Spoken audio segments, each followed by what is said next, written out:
Hello and welcome, friends. I hope everybody's having a great day so far. If you are new here, welcome. And if you're back, welcome back. I greatly appreciate all of the ongoing support. This is my channel, Dragonsjewel Creative Gems, and I'm Tegan, and I'm just going to get all that wonderful YouTubey stuff out of the way first. If you haven't hit that subscribe button yet, please consider doing so. It's just down below there. And of course, any love, comments, suggestions, all those wonderful things, there's that comment section down there.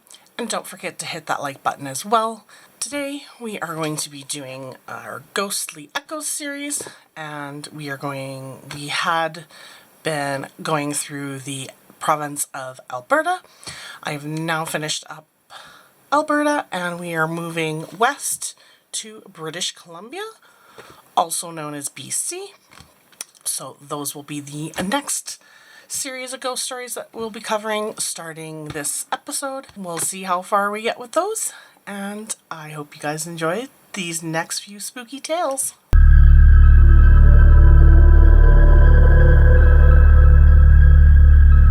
These spirit snippets and angelic interventions take place in various places throughout British Columbia. A potpourri of presences. It has become apparent to me that some people are very much more likely to see a ghost than are others. Those who tend towards sightings simply seem to be more perceptive of the spirit world, in effect, more tuned to the wavelength, if you will, of the ethereal realm. As a result, some people take ghost sightings as a natural part of their day-to-day lives, whereas others will go to their graves never having seen or even felt the presence of a ghost. If some people are more likely to be treated to a glimpse of the world beyond, is the reverse also true? That is, are some spirits more likely than others to appear in our everyday world? Based on a review of the documentation available, it would appear that the stronger a person's personality was in life, the greater the chance of that person's ghost visiting the living. This concept is especially interesting when you consider that, over the years and all around the world, the most frequently seen apparitions are the ones connected with Christianity. The Virgin Mary is the image that people see most frequently. Such sightings have been reported from all over the world, including here in Canada. A more unusual manifestation, however, occurred in the southern Vancouver Island town of Ladysmith in the summer of 1986. Images began appearing on the living room wall of an otherwise unremarkable townhouse. The little girl who first noticed the markings announced, "A man is coming through the wall." According to the people who lived there, a dark outline on a plaster wall appeared to be the smudged features of Jesus Christ with a cross over his forehead. Once word of the oddity got out, the residents began receiving visitors from all over the world. Some of them said they could even feel heat radiating from the shapes of the wall. As word spread, the number of images began to increase. The face of a recently deceased foster daughter became visible, followed by a curly-headed bearded man, whose identity was something of a riddle. Some witnesses claimed that the second man was one of Christ's disciples, but the man living in the house claimed that the man depicted bore a striking resemblance to his brother, who had died just before his foster daughter had. Through the growing number of faces visible on the wall was remarkable in itself. One of the images that formed was more startling than the others. It showed a man with a rope around his neck. Not long after the strange appearances began, the townhouse was sold. I do not know what happened to the images. Angel sightings and interventions could be said to fall midway between religious and paranormal experiences. With the increasing popularity of the idea that angels are among us over the last 10 years of the 20th century, the belief in such supernatural beings has now become mainstream. The following 3 personal tales of angels assisting mortals were reported in the Calgary Herald on Christmas Eve 1992. Bob Mackenzie was a young man barely out of his teens when the following encounter took place in 1972. He and 2 friends were in the town of Shanasi area of Vancouver. At the intersection of Granville Street and King Edward Avenue, they noticed a couple of teenage boys who appeared to be up to no good. Bob decided to give the youngsters a scare, as well as perhaps also prevent a crime from being committed. With great bluff and bravado, he approached the teens in a manner that he hoped would lead them to the earnest conclusion that he was an undercover police officer. Mackenzie spoke sternly to the lads, asking to see some identification. The the younger men were immediately intimidated and showed every sign of moving on at the first possible opportunity, until they heard laughter coming from the car that Bob had just gotten out of. The youngsters quickly realized that these men were not officers at all, merely some fellows pulling their own prank. Not only did this realization re-establishes the youth's courage, but seconds later they were joined by more than a dozen of their friends. Now the tables were turned. With 15 of the meanest-looking hoods that he'd ever seen bearing down on him, Bob Mackenzie was petrified with fear. As he stood there helplessly, the gang closed in on him. When his attackers were only 1 meter, 3 feet from where he stood, Bob reported that they suddenly stopped, as if they had hit a shield. Bob took advantage of his enemy's apparent paralysis and immediately dove into the safety of his friend's car. He slammed and locked the car door, but before the driver had a chance to accelerate away, the invisible fortification that had held the youths back dissolved. The gang charged en masse towards the side of the car, reaching its parking place just as the 3 frightened young men sped to safety. The incident confirmed Bob Mackenzie's pre-existing belief in angels, and hopefully it also deterred him from ever again playing such a dangerous practical joke. A young woman named Dawn had been suffering terribly as a result of a tragic freak accident that had killed her sister Melody while on a trip to Valemount near the Alberta border in east-central British Columbia. Melody had fallen over the edge of a cliff and had drowned in the water below. She'd been wearing an outfit of Dawn's at the time. As Melody was shorter than Dawn, the pant legs would have been too long for the smaller girl, and Dawn had always wondered since then if tripping on them had possibly caused her sister's fatal tumble. One morning in 1977, 3 years after the accident, Dawn was standing in her kitchen chatting with friends. She was facing the door to an unused bedroom, one that had always been kept closed. Today, however, the door stood open. It struck Dawn as being so strange that she mentioned it to her friends. As she moved towards the door to close it, an illuminated corridor appeared. Melody stood at the end of it, smiling happily at her. For the first time since her sister's death, Dawn felt at peace. That incident not only relieved Dawn's feelings of guilt in connection with her sister's death, but it let her know that Melody was happy where she was. Since that first visitation, Dawn has continued to sense Melody's spirit with her, and has come to count on the comfort and support of a very special guardian angel. In the 1970s, John of Vancouver, whose last name has been held to protect his privacy, had finally had enough of the drug scene. Unfortunately, by the time that he had made his decision, he had also become thoroughly addicted, at least psychologically, to LSD. Thinking that there was no hope for him, John prepared to take his own life. He stood on the railing of the Granville Street Bridge, intending to hurl himself into the water below. As he composed himself before jumping to his death, John felt a hand grab his arm. He was certain that an alert police officer had spotted him and rushed to foil his suicide attempt. John turned to push his savior aside. The person holding on to him, however, was not from this realm, and it certainly not a police officer. It was Jesus, the distressed man concluded. The image communicated to John without speaking, directed him to go home, and then vanished before the man's eyes. To this day, John debates whether the encounter was a product of his drug-addled mind or whether he actually experienced divine intervention. Perhaps such answers are not that important, and all that really matters is that John did not kill himself, and then went on to recover from drug dependency. Many reports of near-death experiences seem similar to angelic interventions.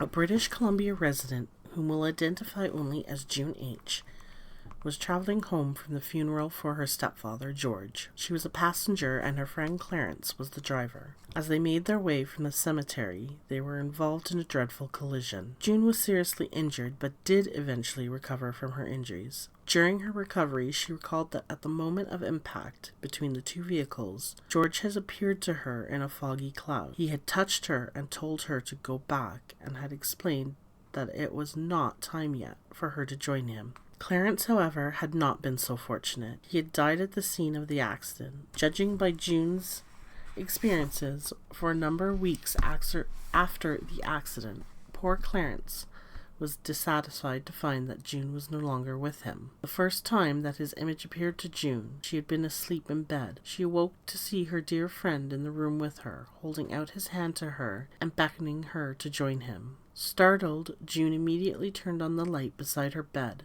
The image vanished, but as soon as she turned the light off, it was there again. The man must really have been desperate to have June with him, for he reappeared over the next few days, gaining strength for each visit. On subsequent visits, he pulled June's bed covers off her, and once even tried to pick her up. June resorted to sleeping with the light on. Eventually, Clarence's energy dissipated, and she no longer saw or felt her former friend. Urban legends, modern myths, were fascinated by them. It is intriguing that new ones are continually being introduced into the mix, and older ones are apparently revised to keep up with society changes. For our purposes, though, the very best tales are built around ghosts. A staple subject of the urban legend repertoire is the vanishing hitchhiker, an apparition that suddenly appears at the side of the road, often seemingly in need of assistance. Such a reoccurring ghost story is played out on University Boulevard, which leads to the University of British Columbia on the west side of Vancouver. It is said that the vision of a woman haunts that particular strip of road, because that is where she was hitchhiking when she was picked up by a young man. Perhaps to impress the girl, he began driving recklessly. He soon lost control of the car and slammed it into a tree. Both of them were killed instantly. Drivers in that vicinity have spoken of seeing a young woman thumbing a lift at the side of the road. Some said that they pulled their cars over to the side of the road near her image, only to find that she had vanished into thin air. Others indicated that she got into their car and actually spoke to the driver, advising him of the address that she wanted to go. In each case, they then proceeded directly to the address, but when they reached the destination, the driver was shocked to realize that he or she was completely alone in the car. The hitchhiker had vanished. 4 young men driving at night near the campus reported the following encounter, which has a somewhat different twist. The weather was bad, and they were surprised to see a young woman dressed in white hitchhiking at the side of the road. They stopped to let her into their car. She gave them an address, but as they passed through the university endowment lands, their female passenger vanished. Badly unnerved, the men decided to proceed to the address that the apparition had mentioned. Once there, they knocked on the door and explained what had happened. The man who answered their knock told them that they were not the first to come to him with such a tale, and that his daughter had been the victim of a hit-and-run accident near the University of British Columbia campus on a stormy night some years ago. An even stranger anomaly exists just east of Horseshoe Bay near Cypress Creek. A taxi driver swore that he saw a ghost at the side of the upper levels highway. As he told others of his strange encounter, he began hearing other equally odd descriptions from a few of the drivers who had taken that route. Most commonly, they spoke of their car moving as though it were controlled by an inexplicable force. Highway workers in the area contend that the sightings and sensations result from drivers becoming somewhat mesmerized while traveling along the curvy mountainside highway surrounded by beautiful scenery. Although these factors may have an effect, it is also interesting to note that the history of the area's native people indicates that that particular tract of land was once the site of a vicious battle between Haida and the Squamish peoples. Perhaps that battle has somehow permanently scarred the area's psychic atmosphere. The pitiful-looking lady in black appears at the side of East Sook Road in East Sook, west of Victoria. This tale is somewhat unusual, as the people in the community are fairly certain that they know the ghost's identity. The phantom is probably the spirit of Louisa May Stiff, a former school teacher in the area. All who see her report that poor Louisa is apparently eternally still and forlorn. Her face is starkly white, making an eerie contrast to the old-fashioned black dress she is wearing. Not far from East Sook, at a place once known as China Flats, roughly halfway between Sook and Victoria, the ghost of a man is sometimes seen at the side of the road. He has reportedly lunged out in front of cars in order to try to make the driver stop. This particular phantom hitchhiker is such a common sighting that when his ghost was mentioned on a radio show, the station's lines were jammed with calls. Dozens of people wanted to share their experiences on that eerie section of the highway. Not everyone had actually seen the apparition. Some reported being overcome by a sudden and unexplainable feeling that they were not alone in the car. A sad piece of local history is enough to explain why that area is haunted. In the 1940s, a woman living in the area with her husband became seriously ill. The man knew that he had to get medical help soon or it'd be too late. As they didn't have a car, he ran to the road, tried in vain to flag down passing motorists. When no one would even slow down, the worried husband stood in the middle of the road waving his arms at an oncoming car. The driver either did not see the man signaling or saw him too late to either swerve or stop. The distraught man was hit by the car and died instantly. When the police who investigated the accident went to report the death to the man's widow, they found that she too had died. Evidently, the man's spirit has not yet been able to accept that he will forever be unable to save either his wife or himself. Dancing Mary has also been seen to manifest on a Vancouver Island roadway. Local history indicates that this wraith has made her ghostly appearance at the side of the road near Comics. She was a young woman, a bride-to-be, when she disappeared. Townsfolk presumed that in one of his drunken rages, her fiancé had beaten her to death. The first sighting occurred not long afterward. An area farmer was hiding his bicycle up on Comics Hill Road when he spied an illuminated blue mist on the road ahead. A closer look revealed a figure inside the mist, a figure of a young woman dancing. In the 1940s, a soldier stationed in the town was returning to his base, also by bicycle. As he made his way along the road, he was most surprised to see a strange and very vocalized blue fog almost right in front of him. The unusual sighting startled him, but when he looked more closely and saw a lone woman dancing, enveloped in the fog, he became frightened. When she extended her arm toward him, beckoning the soldier to join her, he fled past the enigma in terror. As he rode through the spot where the image had been, he became chilled to the bone. At the other side of that spot, the air returned to its normal temperature. In 1986, 3 teenage boys took the kind of bike trip that they'll remember for the rest of their lives. The main event of the story occurred to the northeast of Sook, specifically on Sook Lake Road, not far from the Island Highway. Phyllis Griffiths, the mother of 2 of the lads involved, described a grey and foggy mid-October afternoon when the boys decided to go on a bicycling trip to Goldstream Provincial Park. According to what they reported, when they returned home much later that day, the boys Ken and Chris Griffiths and their friend Mike Waring enjoyed their day of exploration. The only comments of their trip that they considered a bit out of the ordinary were the thick pockets of fog that they had encountered while pedaling along Sook Lake Road. Other than that, there was little remarkable, they thought, on which to report. One of the boys, however, did think to mention a building that they'd seen.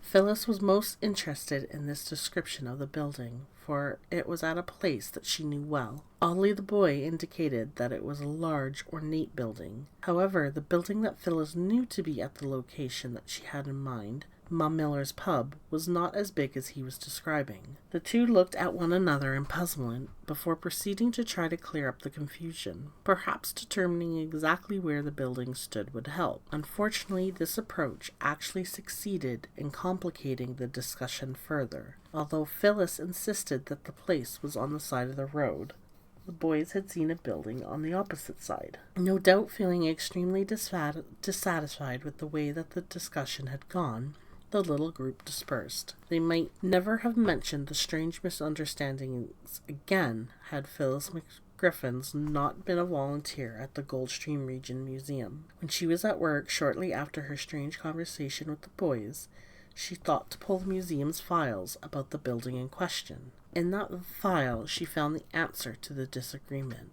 The answer, however, created an entire series of new and provocative questions. The archival records indicated that Mum Miller's pub at the corner of Sook Lake Road and Humpback Road had once been called the Goldstream Inn. In earlier days, the inn had been a much larger and more ornate structure than the current one, and it had indeed been located across the road from the current building. Phyllis Griffiths showed an old photograph of the original inn to one of her sons. she reported that he went white when he realized that the building that he and his companions had seen on that fall afternoon had not physically existed since the 1920s. Some people believe that a link exists between ghostly sightings and humidity. This story certainly supports such a theory. The Goldstream Inn, a place that no longer exists, had appeared out of a fog to give 3 teenage boys an adventure with an unexpected ghostly twist, even though they didn't know it at the time.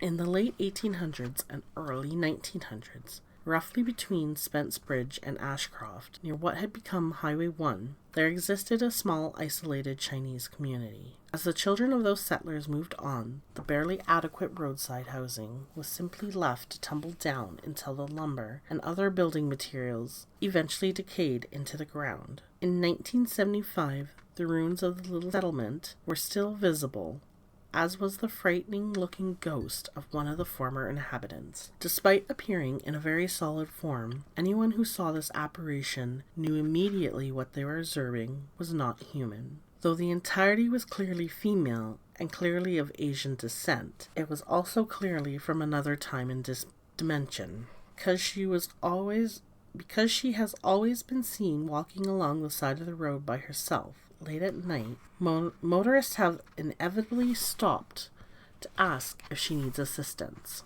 From all reports, those good Samaritans didn't stop for long. One close look at her almost iridescent skin, sneering mouth, and dark piercing eyes quickly convinced the well-meaning folks that it would be best to move along out of the strange entity's reach.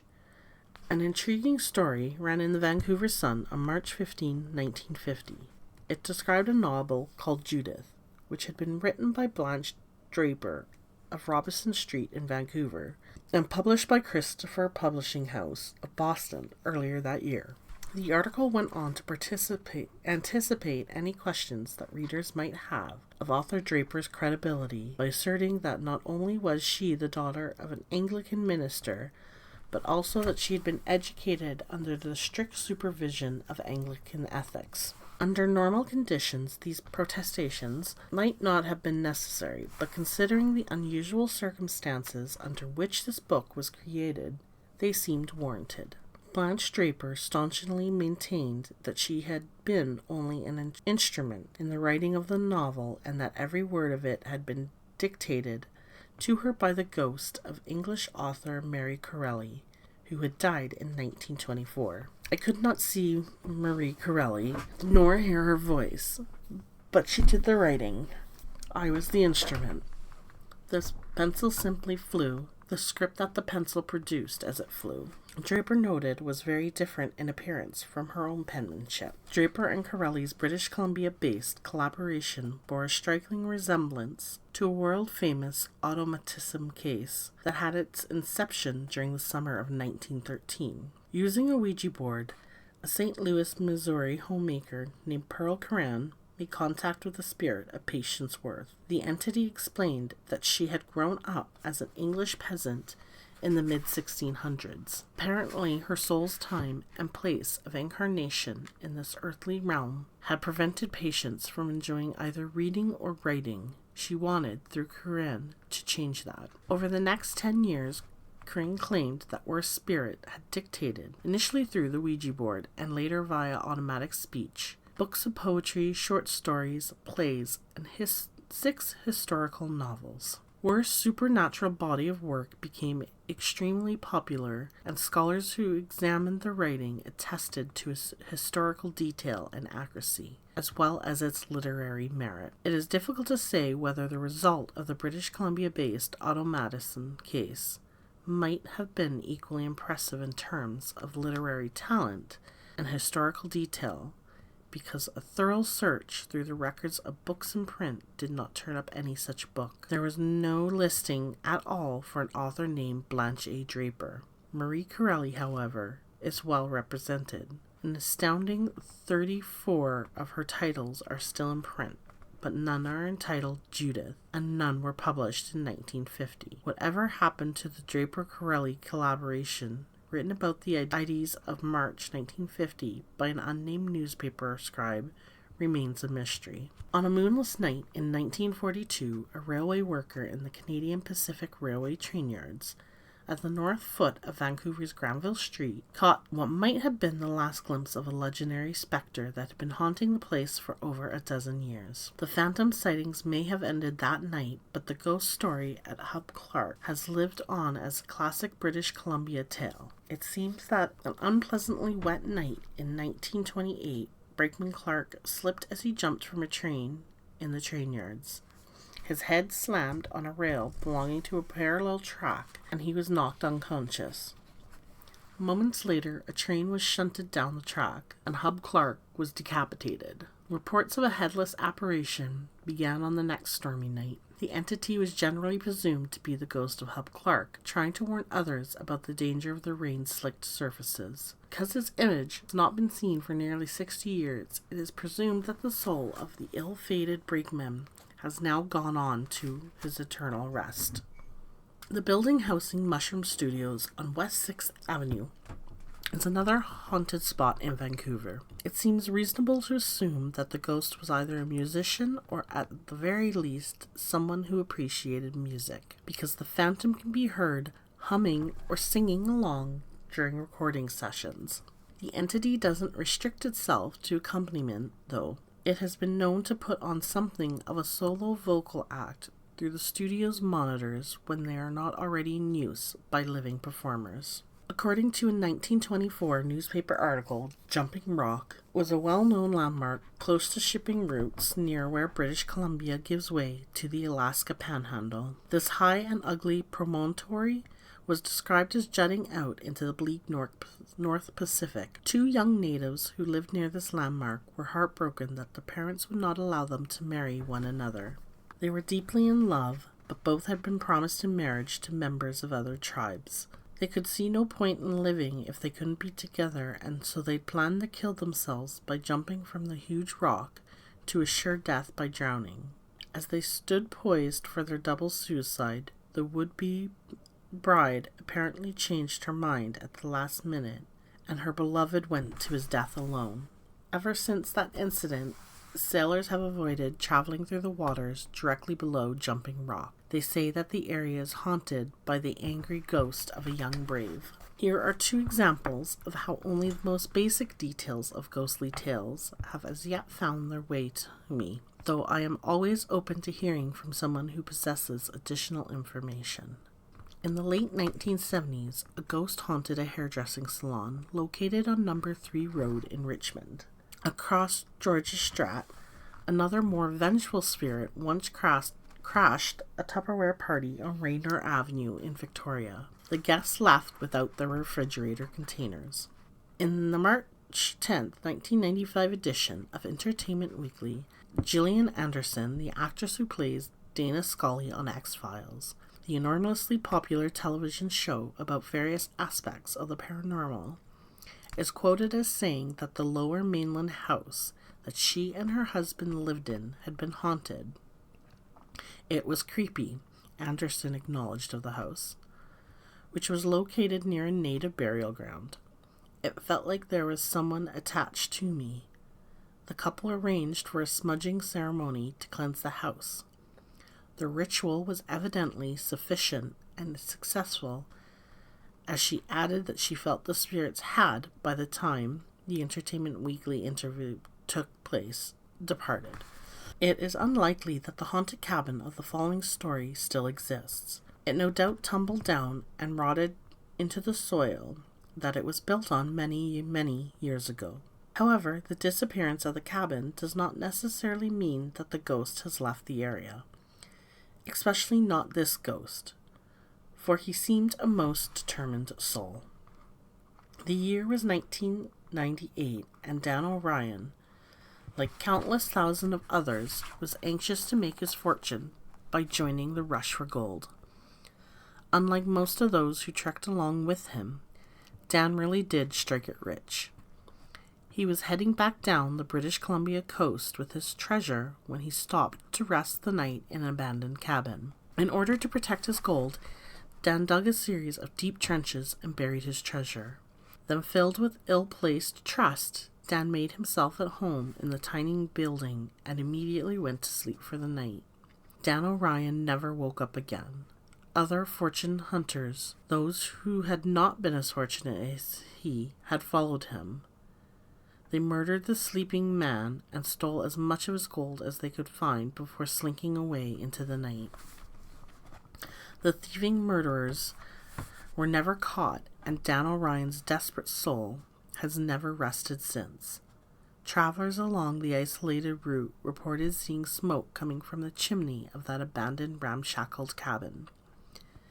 And on the surrounding land they say an image can be seen of a man frantically digging as though for something valuable that he buried but is now unable to find. In the 1920s, Francis Rattenbury designed many of the spectacular buildings in the capital city, Victoria. For a few years, the man was very much the toast of the town. His fortunes, however, were to fail him. The man who had once dominated the social and professional scene in Victoria fled for England after being ostracized by his peers as a result of an indiscreet affair and subsequent marriage. Since he was murdered by his new wife's lover, he might have led a happier and longer life if he stopped to listen to those who thought he was acting foolishly. Given his fall from grace after such magnificent architectural accomplishments, it isn't surprising to think that his soul has sought solace in the halls of the masterpiece, Parliament buildings, where some people say that his spirit continues to roam the halls to this day. A report in a Calgary newspaper supplement told of the most dramatic haunting in Victoria. The journalist who compiled the special Halloween article did not pinpoint the exact location, but referred to it only as the malevolent house on the hill. He described dinner napkins that spontaneously burst into flames, furniture that moved, and dark forces that prowled the rooms and grounds. Although it wasn't alluded to in that particular piece, such a haunting would have been the work of a poltergeist, an active spirit who is usually associated with a person rather than a place. It would probably be a safe bet that there was a child near or in adolescence in that house on the hill during the times of those paranormal activities. Many years ago, a trapper in northern British Columbia found himself down on his luck. His wife and children left him, and the man was doomed to live out his days in his isolated cabin with only his faithful dog for companionship. Not many months later, the man was so forlorn that he realized he could not go on living. After leaving his dog in the care of an acquaintance, the man made his way to the coast and threw himself from a rocky ledge into the ocean below. According to a newspaper report of the day, he left a note fastened to a jack pine nearby, explaining that he was tired of living. The authorities carried out a cursory search, but when his body was not found within a short time, the investigation was called off. It was presumed that the distraught man's body had simply become fish food. They so advised the man's estranged next of kin.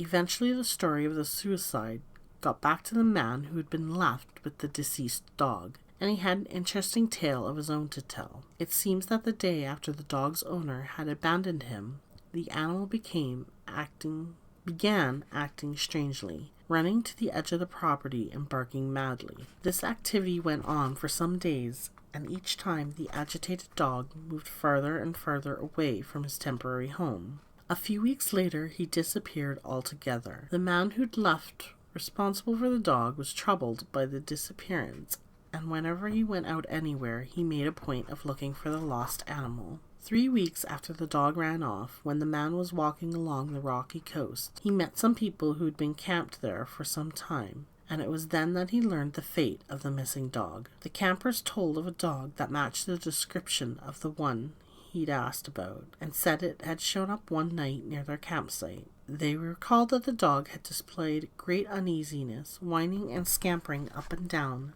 several times crouching as though about to spring into the water.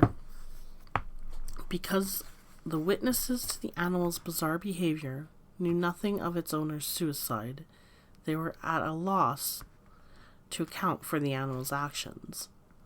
Not knowing what else they could do, the party merely watched the animal. When a storm came up, however, they were worried for its safety and tried to coax the dog to come away from the ledge and take shelter with them. The determined canine would have none of it. Even when he was offered food, he would not leave his post near the water, nor would he stop barking and pacing back and forth. He seized something, the campers finally realized, as they too looked into the choppy waters below. Then as the people stared, an arm broke the surface of the waves. It seemed to beckon, and the dog, with one final joyous yelp, leaped into the water and dropped from sight, they reported. Revealing their understanding of the sort of behavior that one might normally expect from a dog, they added, another dog might have struck out at once and commenced the swim, but this one didn't. He had gone to join his old master. The writer reporting the story closed with the assurance that the witnesses, who were entirely sober, had gone on oath about the waving arm. Amid a grove of poplars on a tiny island off the coast of northern British Columbia, there was, and may still be, a small cabin. For years, tired anglers and boaters were grateful to come across this temporary shelter, until the little place became haunted by an entity with some frightening behaviors. Women especially have reported that their sleep in the cabin has been disturbed by an unnerving paranormal force. One woman who traveled north from Victoria awoke in the dead of night to find a ghostly hand on her shoulder and ghostly breathing fanning her cheek. Although those sensations were distressing enough, the experience merely set her nerves on edge in preparation for subsequent ghostly sounds. She later heard moaning and screaming. Not surprisingly, the woman was terrified and fled at once. Another woman awoke to find her neck scratched from ear to ear. Others who have tried to sleep in the haunted cabin maintain that after they feel Phantom's hand on their shoulder, there are fingers' marks on their skin. Although no one has ever seen the ghost, there's not much to question as to its existence. On another island sits an abandoned salmon cannery that is said to be haunted. 2 men and a woman were employed at the cannery, were involved in a love triangle. One evening, when the woman and one of her boyfriends were walking on the beach, they were attacked by 2 powerful men, bound and carried down to one of the fish boats and taken out to the open sea. Neither was ever seen alive again. Shortly after their disappearance, the second man gave up his job at the cannery and left the area for good. It was said by those who still remained working at the cannery that the ghost of the woman came back to revisit the scene, searching perhaps for her old lover. Many workers at the cannery came face to face with her in the dusky corners of the packing shed. There is no question as to whose spirit it was that they saw, for her image was always clad in the same yellow shawl that she wore in life. Just weeks after the Fathers of Confederation made headlines with the creation of the Dominion of Canada, a ghost story was making its own headlines in the Caribou country of what would one day be British Columbia. It seems that miners working at Mosquito Gulch near Barkerville were frightened to enter the mine tunnels for fear of encountering a ghost. Up until that difficulty arose, the Minnehaha Company had been successfully mining lead on its claim.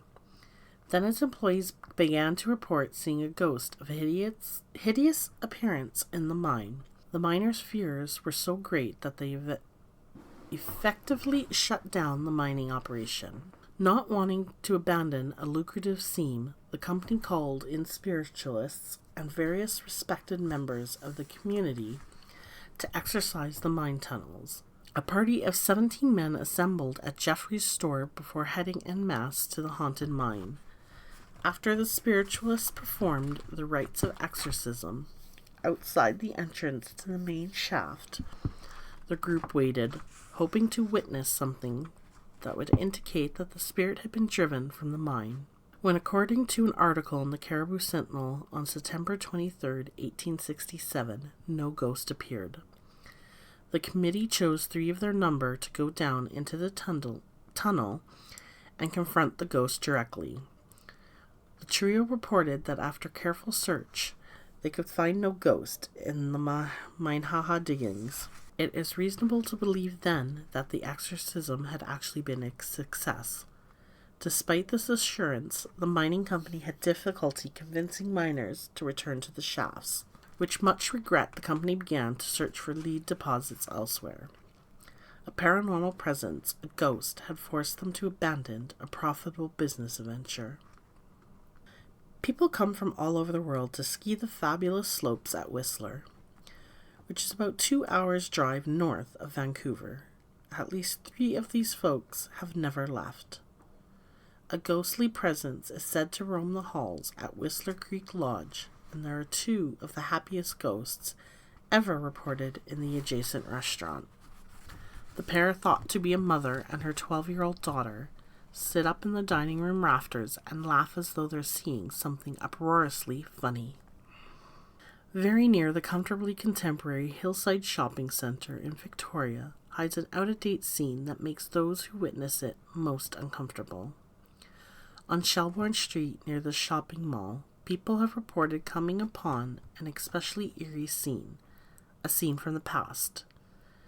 These retrocognition sightings have all been remarkably similar and occurred under equally remarkably similar circumstances. The peek into the past most commonly comes in the month of October, during the wee hours of a Sunday morning. Drivers who've up until then noticed nothing out of the ordinary will slam on their brakes and bring their cars to a screeching halt after suddenly having entered a scene right out of the past. They are shocked to discover that the paved roads and modern buildings, light standards, and billboards that they'd taken for granted in that area have disappeared. Worse, those familiar surroundings have been replaced by a meandering, overgrown country road with unintended grass, and weeds grow up tall between the ruts in the dirt and bulrushes, growing in the marshy ditches where the sidewalk should be. The road is now completely unlit except by any moonlight that might be present. Inevitably, the people who become entangled in this time shift are immediately disoriented and understandably in a state approaching panic. They say that in the time that it takes them to calm down, significantly to create a coherent thought, one that usually involves finding a spot to turn their car around, the country road from the past disappears, and they were once again staring out into their familiar contemporary environment. Take note, though, if you're thinking that it would be great fun to gather a group of friends on a Sunday morning in October and drive near Victoria Hillside Shopping Centre during the hours from midnight to dawn to see if you can time travel together. There's no point in taking anyone with you if you want to experience this phenomenon. Perhaps you should reconsider your plan and reassess your level of courage, because the spooky scene has only been known to appear to drivers who are alone in their cars.